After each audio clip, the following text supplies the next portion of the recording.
Buenas tardes, me llamo Teo Moreno. Es una bendición estar aquí con ustedes esta tarde ya, alabando a el nombre de nuestro Señor. Y gracias a Dios por los que pues el Señor puso en su corazón venir aquí. Ah, Espero que este tiempo que pasemos en la palabra sea un tiempo edificante, donde buscamos a Dios. Antes solamente podíamos ir a Él en el Antiguo Testamento una vez en todo el año, al entrar al lugar santísimo. Ahora, por la sangre de Cristo, como dice el canto, tenemos acceso a Dios todo el tiempo, y gracias a Dios por ello, porque tenemos esa bendición. Bueno, hermanos, cuando una persona se convierte genuinamente a la fe en Cristo, adquiere nuevos intereses. Los antiguos amores, deseos e intereses son reemplazados por nuevos. Quienes se han convertido en nuevas criaturas experimentan un nuevo amor para su iglesia y su misión. Los conversos de Éfeso, lo que hemos estado estudiando últimamente, ilustran esta dinámica.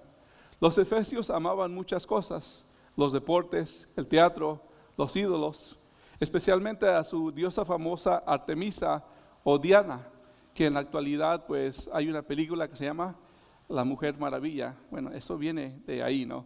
De esa creencia. Y la riqueza. Y en la actualidad no somos muy diferentes a ellos. Nosotros también nos gusta el deporte. ¿Cuántos de nosotros no hemos visto un partido de la Copa Mundial? Tal vez varios, ¿no? Y pues la final no creo que nos la vayamos a perder, ¿no?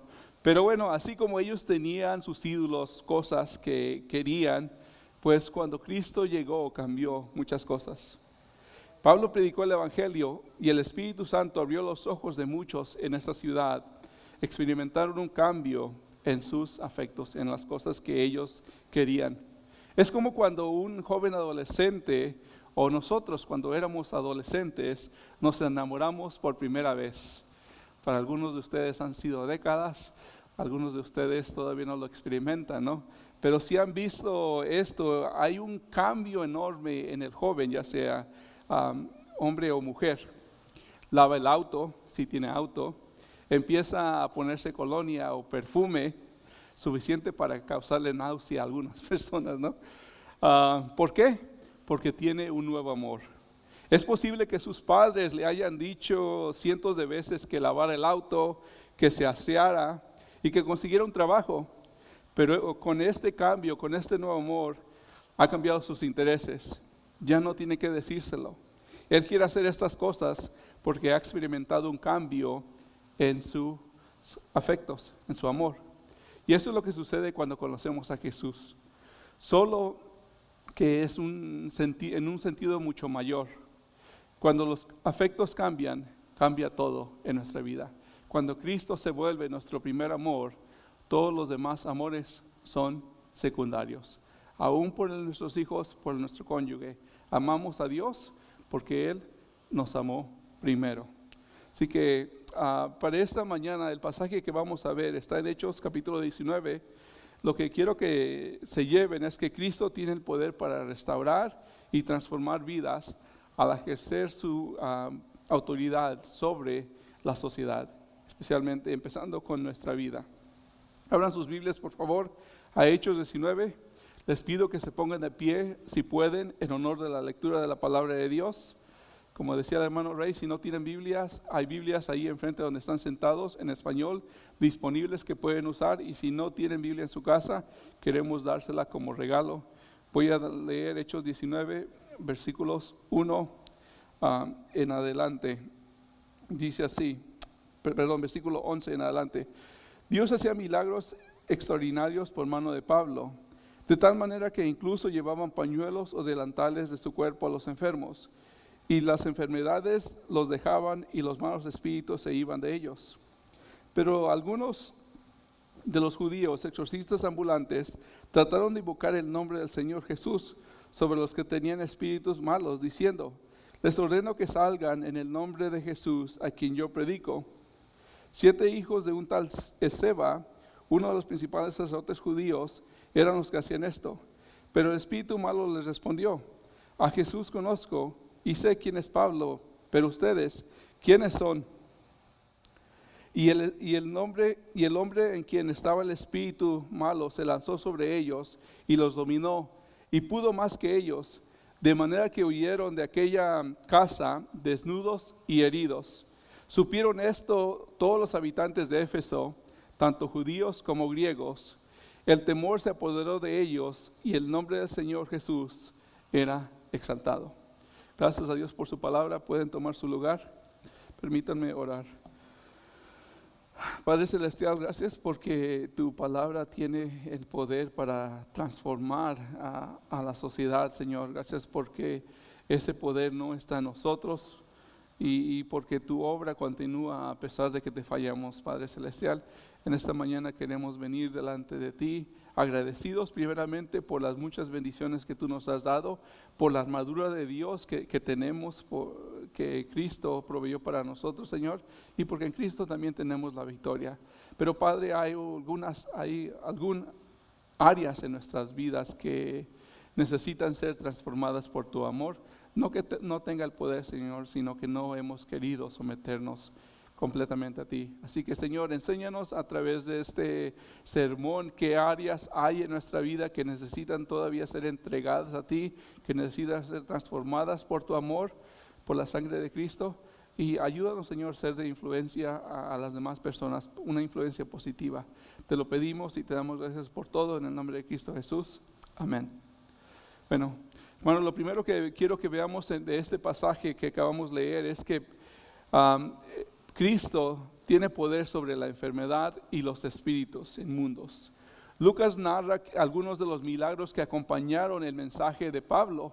Sabemos que él estuvo en la ciudad de Éfeso por 2 años y por 2 años él estuvo enseñando a los de la ciudad sobre el evangelio.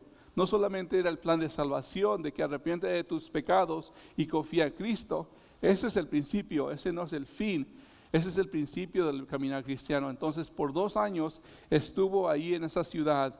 Al principio no había ningún creyente. Para al terminar este capítulo vemos que gran parte de la sociedad habían dejado eso. Entonces, Pablo está predicando este mensaje, Dios lo está bendiciendo y ven el poder sobrenatural de Dios. Desafortunadamente, pasajes como estos se han malinterpretado. Los falsos predicadores de la televisión, no sé si los han visto, les dicen a las personas ingenuas cosas extrañas como: consigue este pañuelo de oración por el que he orado y te sanará. Toman pasajes como estos y los saca de contexto. Dice: pide este pañuelo por el cual he orado por el precio de $99 y vas a ser sano. ¿Y qué hace una persona que quiere sanar? Bueno, toma su tarjeta, me envían dinero y a veces ni llega el pañuelo, ¿no? Recuerdo que yo crecí en el Valle de Texas y recuerdo que había un estafador, se llamaba el hermano Juditas, le decían el hermano mayor, y decían: oren, pero yo puedo orar por ustedes. Si me mandan $100 yo voy a orar, pero si me mandan $1,000 va a tener más poder la oración. Esa es una estafa y desgraciadamente parece chistoso, pero las personas se lo creen porque en vez de estudiar la palabra de Dios ellos mismos prefieren poner su atención, su fe en otro hombre. Por eso no deben de poner su fe en ningún hombre, ni siquiera en mí. Filtren todo a través de lo que la Escritura dice, porque hay personas que estafan a los hermanos y nos dan mala fama a nosotros que queremos someternos a Dios. Cristo no quiere tu dinero, Cristo quiere tu corazón, y a veces te tienes que despojar el dinero para darle lugar a Cristo. Lucas está describiendo estos hechos en este pasaje como hechos históricos, narrativos. No está prescribiendo que me traigan pañuelos y yo lo voy a orar por ellos y ustedes van a ir y sanar. Pablo es simplemente el instrumento aquí. No anda por ahí repartiendo pañuelos. De hecho, Lucas afirma enfáticamente que era Dios quien realizaba los milagros. Ustedes los pueden ver ahí en el versículo 11. Dice: Dios hacía milagros por la mano de Pablo. Era Dios. Cuando alguien es sanado, es Dios el que sana. A veces sana a través del medicamento, a veces sana a través de la oración, a veces como en esta ocasión a través de un pañuelo, una prenda, pero siempre es Dios, siempre. Y usa personas, nosotros somos las herramientas que Dios usa. Dios puede elegir hacer milagros también hoy, pero no debemos esperar que lo haga y mucho menos exigirlo. En una ciudad impregnada de superstición como lo era Éfeso, había un interés por la magia. Dios tuvo la bondad de mostrar a los efesios su poder soberano de una manera sobrenatural que llamara su atención y los atrajera a Cristo. Todas las señales, todo lo que hacemos nosotros en el ministerio es para apuntar a las personas, a Cristo, no a nosotros mismos. Así que no eran los pañuelos o delantales que tenían el poder, era Dios a través de su siervo Pablo quien sanaba a las personas. Y Dios sigue sanando, tal vez no de esa forma milagrosa, pero Dios sigue teniendo poder para sanar. Muchos cristianos quieren ver un milagro a cada momento, por eso todavía se llenan estadios donde van ciertos predicadores y con el saco empiezan a aventar el saco y supuestamente las personas se sanan. Muchas personas quieren ver eso, de hecho yo también, yo quisiera tener el don de sanidad para orar por alguien y que pues todos fueran sanados empezando por mí mismo. Pero a veces Dios usa diferentes métodos, o a veces como a Pablo le dice, bástate mi gracia, porque mi poder se perfecciona en la debilidad. Así que muchos me han dicho a mí, yo quiero el don de sanar, de profetizar, los dones espectaculares, de estar allá al frente, pero casi nadie me ha dicho, pastor, yo quiero el don de servir, yo quiero el don de ayudar con las mesas. Todos quieren los dones espectaculares, pero nadie quiere ese don de servir a los demás. La realidad es que la vida cristiana típica tiene poco que ver con las manifestaciones visibles del poder de Dios como lo sucedía acá, lo milagroso. Basta con leer el libro de Proverbios, lean el Antiguo Testamento. Cuando nosotros leemos y vemos los milagros, no era cosa de todos los días. Y a veces cuando mandaba un profeta a Dios y hacía milagros, es porque venía juicio. Y usaba los milagros para que las personas se arrepintieran y volvieran a Dios. La mayor parte de la vida consiste en someterse a la voluntad de Dios revelada en la Biblia, caminar según el Espíritu Santo y buscar la sabiduría divina en la palabra de Dios. Dios tiene poder sobre las enfermedades, pero también tiene poder sobre los demonios. En este pasaje vemos que unos llamados exorcistas que andaban de lugar en lugar quieren hacer lo mismo que Pablo y su equipo misionero están haciendo. Estos hombres tal vez tenían buenas intenciones, querían redimir a un hombre que tenía un espíritu inmundo, tenían buenas intenciones. Quisieron imitar a Pablo sin vivir para glorificar al Dios de Pablo. Dios usa este hecho vergonzoso para crear un temor hacia su nombre. Vean que ellos tuvieron temor, las personas de Éfeso tuvieron temor, pero no fue el espíritu inmundo, sino fue un temor a Dios. En la actualidad seguimos en la guerra espiritual, como lo mencionaba el hermano Rey. Efesios 6:12 que leyó, dice, porque nuestra lucha no es contra carne y sangre, o sea, contra un ser humano, sino contra principados, contra potestades, contra los poderes de este mundo de tinieblas, contra las fuerzas espirituales de maldad en las regiones celestiales. Las iglesias en la actualidad, ya sea que enfatizan demasiado esta guerra espiritual, o solo se menciona de vez en cuando. Pero hermanos, estamos en una guerra espiritual. La realidad es que aunque Satanás y sus demonios tienen sus días contados, ellos siguen teniendo poder y siguen buscando traer caos al mundo. Para el inconverso esto significa que puede ser poseído. Una persona que no conoce de Dios puede ser como este hombre que tenía un espíritu inmundo. Pero para nosotros los creyentes, esto significa que Satanás busca formas de hacernos caer. Hermanos, la guerra espiritual es una realidad y yo he estado en lugares donde tenemos que orar por alguien que está experimentando eso. La verdad no es nada, que yo diga yo quiero hacerlo, sino que toma mucha preparación, toma una vida pues de integridad, toma estar preparado, pero la realidad es que sigue habiendo personas que tienen pues espíritus malignos. Nosotros tenemos el Espíritu Santo, ellos tienen un espíritu caído, ¿no? Entonces sigue habiendo esa lucha espiritual en la actualidad. Satanás no ha perdido su poder. Dicen que la diferencia entre en Asia y en este lado del mundo es que allá cuando va alguien manejando en un camino se truena una llanta, ellos dicen fue un demonio. Cada cosa que pasa es un demonio, es un espíritu malo.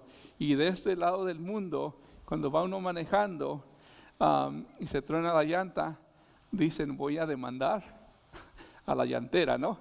Entonces como que quitamos totalmente lo espiritual. Sigue habiendo eso, no debemos tener temor. El único temor que debemos tener es hacia Dios, un temor santo. Entonces Satanás a nosotros no nos puede poseer, pero sí nos puede oprimir. Y lo vemos con Pablo también. Él trata de distraernos. La más exitosa forma de él es nuestra distracción, mantenernos ocupados para no buscar a Dios. Esto pasa con las reuniones que tenemos, ¿no? A veces la asistencia es muy baja. Pues es que estaba trabajando, o estaba haciendo esto, estaba haciendo el otro, o estaba ocupado. No debemos temer a Satanás o a la oscuridad, pero sí debemos ocuparnos de nuestra salvación con temor y temblor. Y algunos dicen, ¿por qué? ¿Acaso me la voy a ganar? No, les pongo lo que quiere decir ese pasaje que Pablo escribe, creo que a los Corintios, dice, ocúpense de su salvación con temor y temblor. Lo que quiere decir es lo siguiente, por ejemplo, ustedes si van al gimnasio para tener músculo? No, van al gimnasio para ejercitar el músculo que ya tiene. Entonces Él pide que ejercitemos algo que ya tenemos. Entonces tenemos fe, pero es necesario ejercitar esa fe.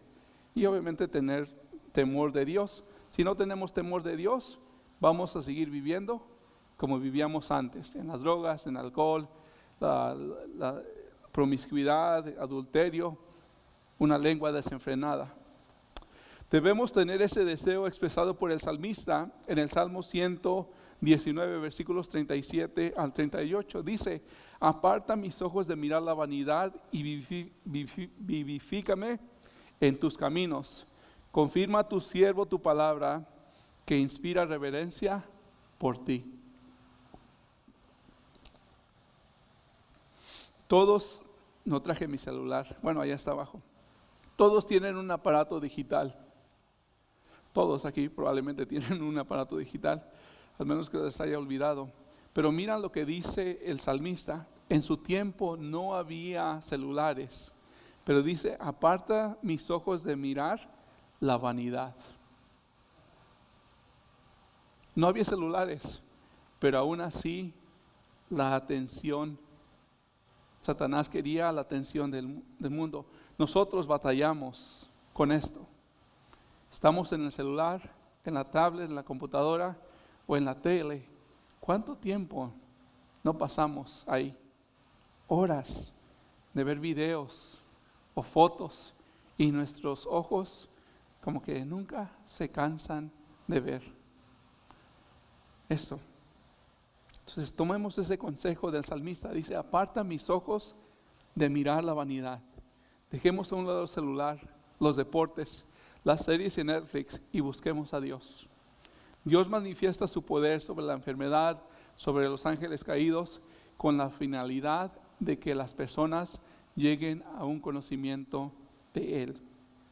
La segunda cosa que vemos en este pasaje, si continuamos leyendo, es un poder para transformar vidas. Dice así el versículo 18 de Hechos 19. También muchos de los que habían creído continuaban viniendo, confesando y declarando las cosas que practicaban. Muchos de los que practicaban la magia, juntando sus libros, los quemaban a la vista de todos. Calcularon su precio y hallaron que llegaba a 50,000 monedas de plata, o sea 180 kilogramos. Así crecía poderosamente y prevalecía la palabra del Señor. Pasadas estas cosas, Pablo decidió en el Espíritu ir a Jerusalén después de recorrer Macedonia y Acaya, diciendo: después de que haya estado ahí, debo visitar también Roma. Y habiendo enviado a Macedonia 2 de sus ayudantes, Timoteo y Erasto, él se quedó en Asia por algún tiempo. Hay un himno muy hermoso que a mí me gusta y creo que fue de los primeros que yo escuché cuando me convertí. No lo voy a cantar, pero sí le voy a decir. Dice: ¿quieres ser salvo de toda maldad? Tan solo hay poder en Jesús. ¿Quieres vivir y gozar santidad? Tan solo hay poder en Jesús. Eso es justamente lo que está pasando en Éfeso. Todos queremos ver el fruto de nuestro trabajo, de ver a una iglesia creciendo. Es una pequeña pausa. Y los creyentes siendo discipulados. Yo quiero eso. De hecho, yo tengo 6 meses acá y como que me estoy desesperando. Pero hermanos, así como toma tiempo cosechar las verduras y las frutas que plantamos, no sé si a algunos de ustedes les gusta pues por ahí plantar tomates, chiles, a mí sí, o alguna fruta, ¿no? Lo mismo sucede en el ministerio, toma tiempo. Usted lo planta, ya sea que de una semilla o va al invernadero y se compra la planta. Algunos ya tienen un chile ahí, ¿no? Pero todavía no está bueno. Toma tiempo y toma cuidado eso. Lo mismo sucede en el ministerio. Esta semana estaba luchando con eso, me sentía desesperado. Más hermanos se han ido por cuestiones de familia o trabajo que los que han llegado. El Señor me recordó que es su iglesia y que es en su tiempo, no en el nuestro. Mañana hablábamos en la escuela dominical que las consecuencias de Abraham, porque no esperó a Dios, todavía las vemos en el Medio Oriente. No esperó en el tiempo de Dios. Así que es difícil, pero después de 2 años, ahora Pablo puede ver el fruto de su trabajo. Él estuvo todos los días predicando el Evangelio, predicando la palabra de Dios. Y después de 2 años, él puede ver el fruto de ese trabajo. En este pasaje vemos que el fruto de Dios da al trabajo de Pablo, Apolos, Priscila, Aquila, al igual que muchos otros creyentes. La obra de Dios no es solamente de Pablo en el Nuevo Testamento. Hay varios hermanos que están ministrando y lo mismo es aquí. Hay varias personas, no solamente es el pastor o no solamente es el hermano Rey. Hay muchas otras personas que están dando su tiempo para el avance de la gloria de Dios. Las personas están creyendo y están confesando y están tomando cartas en el asunto sobre su fe. Ellos no solo han reconocido a Dios como Señor y Salvador, sino que ahora, después de arrepentirse, abandonan la hechicería y su antigua forma de vivir. Están haciendo lo que dice Pablo en 2 Corintios 5:17, de modo que si alguno está en Cristo, nueva criatura es. Las cosas viejas pasaron, ahora han sido hechas nuevas. Pero eso solamente pasa cuando hay un nuevo nacimiento, cuando permitimos que Dios nos transforme de adentro y hacia afuera. Los gustos y la vida que antes teníamos, que no glorificaban a Dios, se acabaron. Ahora lo hacemos y cuando fallamos nos sentimos sucios por dentro, nos sentimos culpables, y lo que hacemos cuando tenemos el Espíritu Santo es que nos convence de que hemos pecado y vamos a Dios y confesamos. Pero ahora odiamos el pecado y cuando fallamos confesamos que caímos cortos de la gloria de Dios. Ya no vivimos para nuestros deseos pecaminosos, sino para hacer el nombre de Dios grande, empezando con nuestra familia, en nuestra comunidad. Los creyentes en Éfeso contaron el costo de vivir en Cristo y vivir sin Cristo, y decidieron que era mejor vivir para Cristo, cueste lo que cueste. La pregunta para usted el día de hoy es: ¿usted realmente ha decidido vivir para Cristo, cueste lo que cueste? Su decisión les llevó a una gran pérdida económica. Eran 180 kilos de plata en ese tiempo. Si es mucho dinero ahora, imagínense en ese tiempo. pero ellos habían encontrado ese mejor tesoro del cual Cristo nos habló en Mateo 13:44.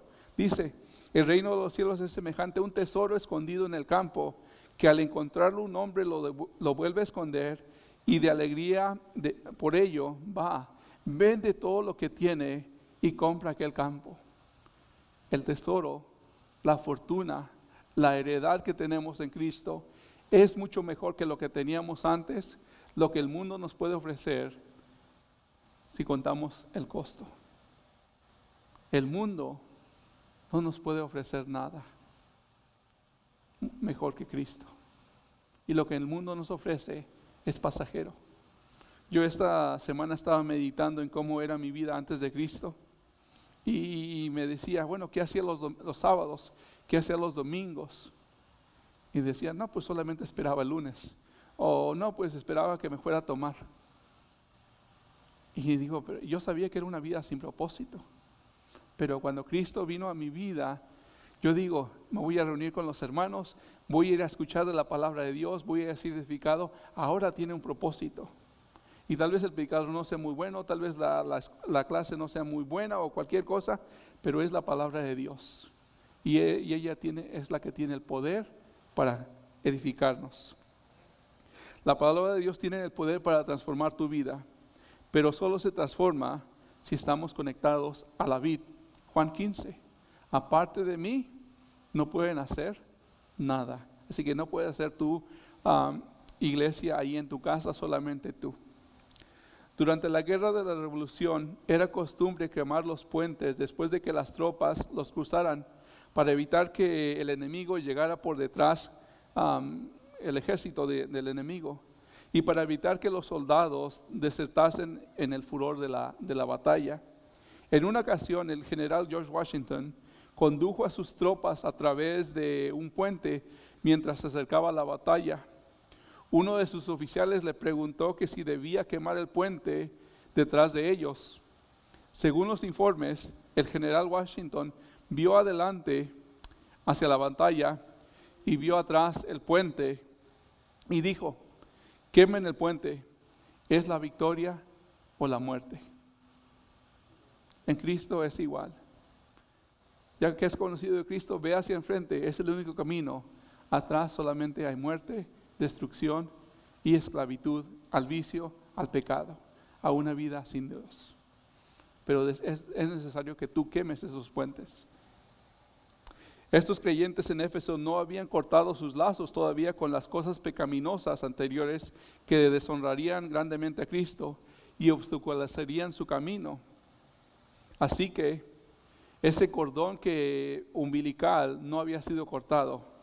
Cuando fueron declarados culpables de estas cosas, de estos errores, hicieron una gran hoguera quemando sus puentes para evitar fácil retorno a las cosas pecaminosas.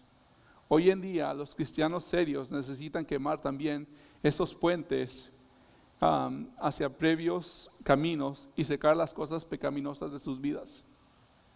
¿Qué lazos todavía hay en tu vida que necesitas quemar esta semana? Tal vez es la música. Por mucho tiempo decía, no Señor, pues no, la música no pasa nada, no, ahí está una lista. Tal vez las canciones no son malas. Tal vez es un hábito. ¿Qué cosas necesitas totalmente quitar de tu vida? Josué en el Antiguo Testamento llama a los israelitas a quitar los ídolos que todavía tenían. Ustedes leen el libro de Josué y vean que Dios les da grandes victorias a ellos. Pero en Josué 24, casi al terminar la vida de Josué, 24 del 14 al 15, dice, ahora pues, teman al Señor y sírvanle con integridad y con fidelidad. Quiten los dioses que sus padres sirvieron al otro lado del río y en Egipto y sirvan al Señor. Y si no les parece bien servir al Señor, escojan hoy a quién han de servir. Si a los dioses que sirvieron sus padres, que estaban al otro lado del río, o a los dioses de los amorreos en cuya tierra habitan, que ya habían sido derrotados, pero yo y mi casa serviremos al Señor. Hermanos, ustedes tienen ídolos en sus vidas todavía, los digo porque yo también batallo con ellos. Quémalos, deshácete de ellos y teme a Dios. Deja de vacilar con Dios y quita eso que todavía te está ejerciendo poder sobre tu vida y deja que el poder de Dios se manifieste en tu diario vivir. Dios tiene el poder para transformar cualquier vida, pero es nuestro deber someternos a su voluntad. En el Padre nuestro decimos: santificado sea tu nombre, venga tu reino, hágase tu voluntad. Es el reino de Dios, es su voluntad, no la nuestra. Aún nosotros somos rebeldes, así como nuestros hijos cuando les mandamos a hacer algo y dicen no, a veces nada más porque no lo quieren hacer. Nosotros tenemos esa misma rebeldía en nuestro corazón. Pero ahora que estamos en Cristo, sabemos lo que Dios demanda. Por último, este pasaje vemos el poder de Dios sobre la sociedad.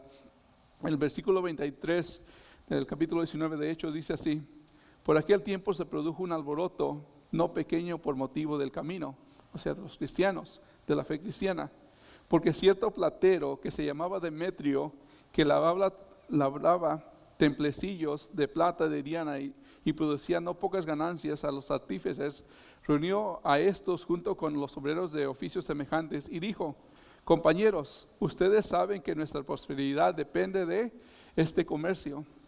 Pueden ver y oír que no solo en Éfeso, sino en casi toda Asia, este Pablo ha persuadido a una gran cantidad de gente y la ha apartado, diciendo que los dioses hechos con las manos no son dioses verdaderos, son ídolos. Y no solo corremos el peligro de que nuestro oficio caiga en descrédito, sino que también de que el templo de la gran diosa Diana se considere sin valor y que ella, a quien adora toda Asia y el mundo entero, sea despojada de su grandeza.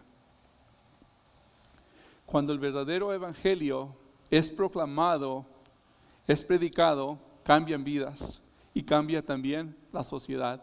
Dice que el mensaje de Pablo se había extendido por toda Asia. Tal vez al principio Pablo no veía mucho fruto, pero Pablo siguió siendo fiel.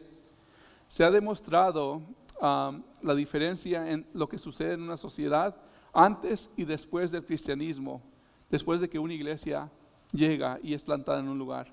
En los lugares más remotos, en los lugares más oscuros, el cristianismo ha traído un cambio muy positivo para la comunidad, porque el cristianismo es de las únicas creencias que dice: la mujer tiene valor, los niños tienen valor, el matrimonio tiene valor, y eso que es el núcleo de la sociedad, la familia, que nosotros valoramos porque es un modelo bíblico, eso cambia la sociedad.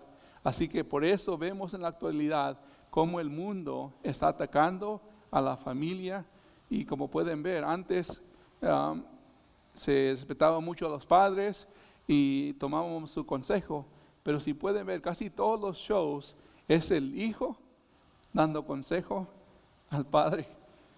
Y no estamos diciendo que no pueda suceder eso, ¿no? Tal vez con la tecnología, pero la realidad es que el modelo bíblico es los padres aconsejando, los padres enseñando a los hijos. Entonces el mundo cambia eso, pero cuando el cristianismo llega aquí en esta ciudad de Ann Arbor, en Ypsilanti, pueden cambiar las vidas. Las banderas que ponen allá pueden ser la de Cristo. Así que Cristo puede cambiar una sociedad, puede cambiar una ciudad, pero siempre hay oposición.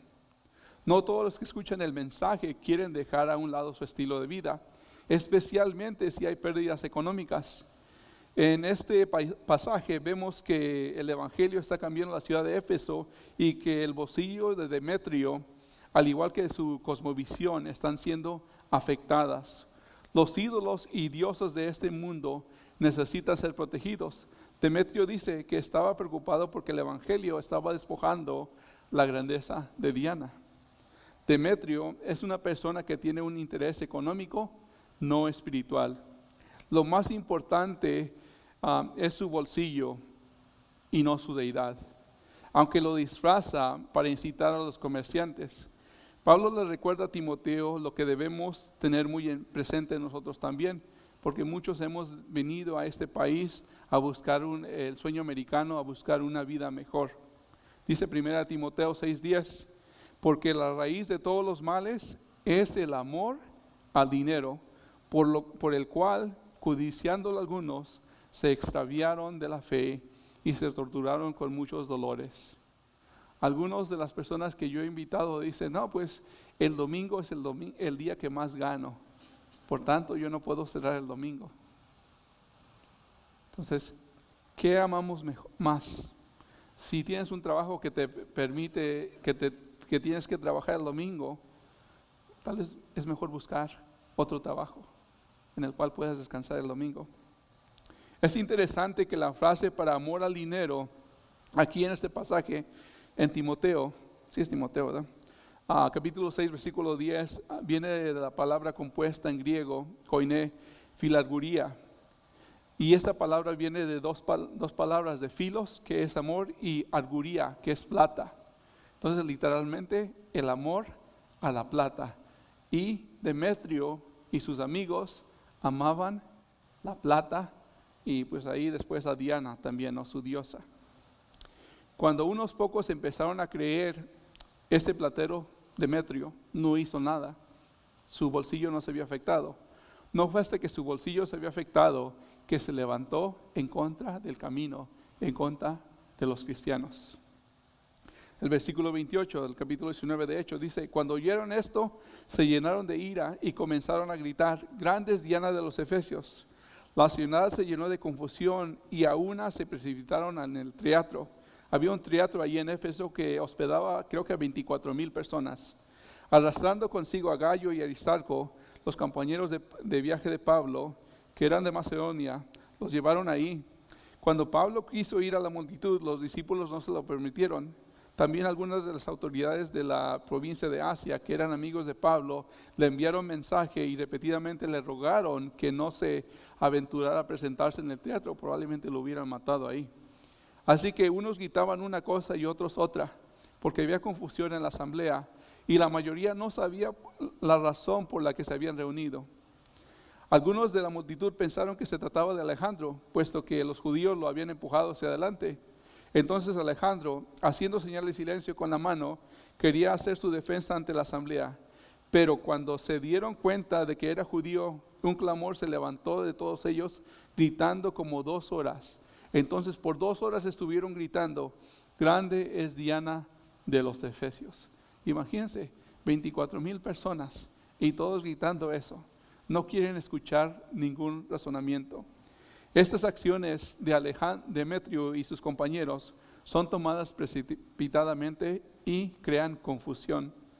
La reacción, como lo hemos visto en otros pasajes, es que las personas se llenan de ira y en esta ocasión también de confusión. El enemigo tiene al mundo confundido. A lo bueno le llaman malo y a lo malo bueno. Satanás trata de hacer lo mismo con los creyentes, pero debemos recordar que nuestro Dios no es un Dios de confusión. 1 Corintios 14:33 dice, porque Dios no es Dios de confusión, sino de paz. De paz. No es de caos, sino de paz. Las personas reunidas en esa asamblea ni siquiera sabían por qué se habían reunido. Es un poco chistoso, ¿no? He sido testigo de esto también en varios lugares.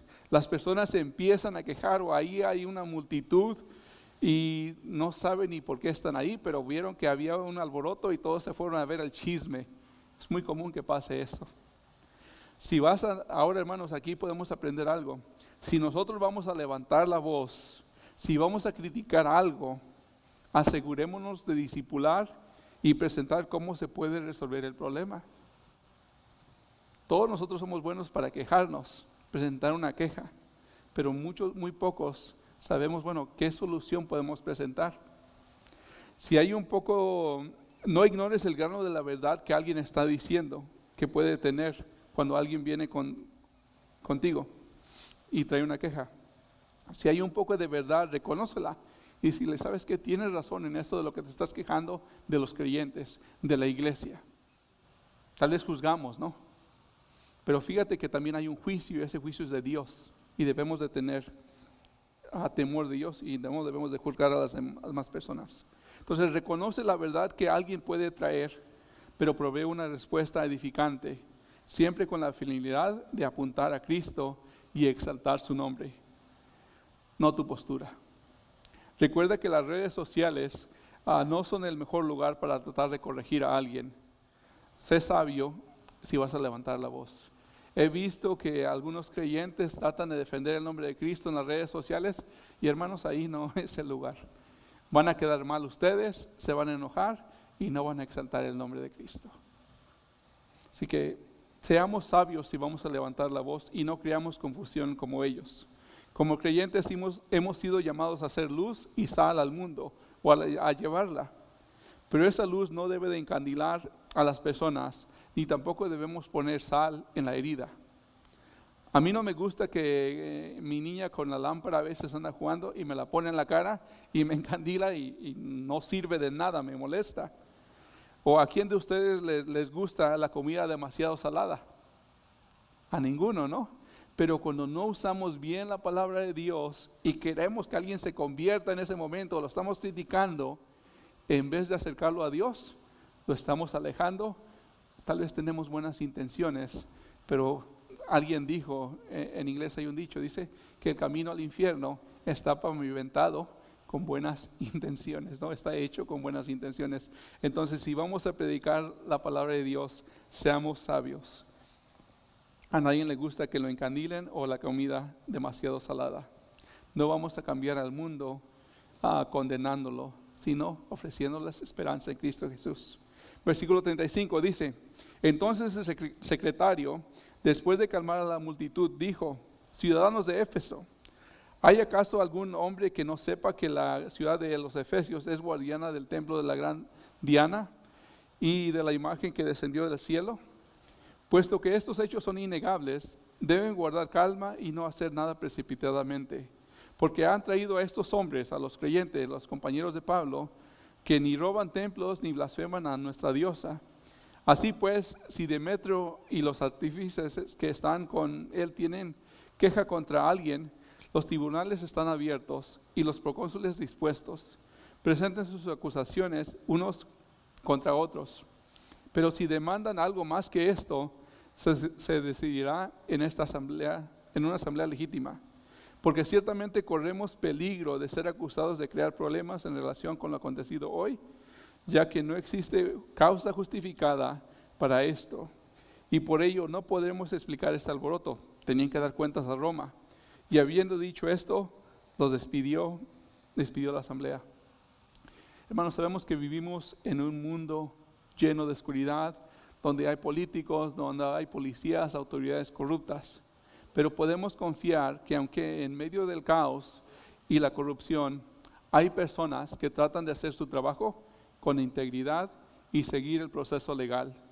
El mundo está lleno de tinieblas y perdido, pero sigue estando bajo el poder de Cristo, aún Satanás. Y Dios usa los gobiernos locales para establecer orden, tal vez no todo el tiempo bien, pero Dios de todas formas ha puesto a los gobernantes. Romanos 13:1 dice: somátese toda persona a las autoridades que gobiernan, porque no hay autoridad sino de Dios, y las que existen por Dios han sido constituidas. Ahora algunas las han puesto Dios como juicio sobre las personas, si somos honestos, ¿no? Cuando las autoridades hacen su trabajo como deben de hacerlo, se respetan las leyes y los procesos. Los creyentes no habían robado nada del templo de Diana, ni blasfemado contra ella. Ellos predicaron el evangelio sin andar ofendiendo a otras religiones. Y si no sé si han escuchado durante los últimos más de 6 meses que he estado aquí, yo no les tiro a las demás religiones. Yo trato de predicar el evangelio y no decir, los budistas, los católicos, los demás. No es necesario hacer eso. Es mejor predicar la palabra de Dios y todo lo demás va a caer por su propio peso. No debemos de hablar mal de los demás, sino hablar la verdad. Nuestro trabajo es compartir el evangelio. Esta historia nos muestra cómo hacemos avanzar el reino de Cristo.